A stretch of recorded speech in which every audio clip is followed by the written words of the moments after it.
கொசு ரொம்ப அதிகமாவே இருக்கு. அதனால நான் ரூம்ல புகை போட போறேன்.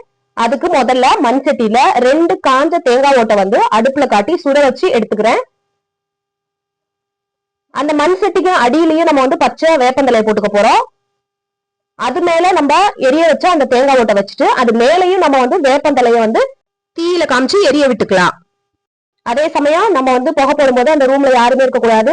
அண்ட் எரியக்கூடிய பொருட்கள் எதுவுமே பக்கத்துல இருக்கக்கூடாது. புக்கு, நோட்டு, அப்புறம் வந்து துணி, இந்த மாதிரிலாம் எதுவுமே இருக்கக்கூடாது.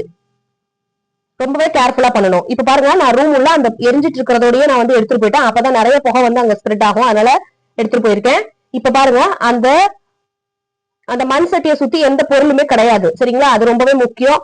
உட்டு, துணி, அதுக்கப்புறம் பேப்பர்ஸ், இது மாதிரி எதுவுமே இருக்கக்கூடாது. இப்ப நம்ம அந்த புகை அந்த சட்டியை வந்து வச்சுட்டு ரூமை வந்து சாத்திடலாம். இப்ப பாருங்க, ஃபுல்லாவே ரூம்ல வந்து அந்த புகை நல்லா ஸ்ப்ரெட் ஆயிடுச்சு. இப்ப நான் கொஞ்ச நேரம் அதை ஓப்பன்லயே வைப்பேன். சோ கொசுவும் வந்து இறந்துடும், புதுசாவும் கொசு வராது. இந்த புகைய நான் 6 மணிக்கு போட்டேன். அதுக்கப்புறம் 10 மணிக்கு தான் நான் வந்து அந்த ரூமையே நான் வந்து படுக்க யூஸ் பண்ண போறேன். சோ அந்த அளவுக்கு நம்ம வந்து கேர்ஃபுல்லா இருக்கணும். இப்ப கிராமத்துல இருந்திருந்தா நம்ம நொச்சியிலே கூட யூஸ் பண்ணிருக்கலாம் இதுக்காக.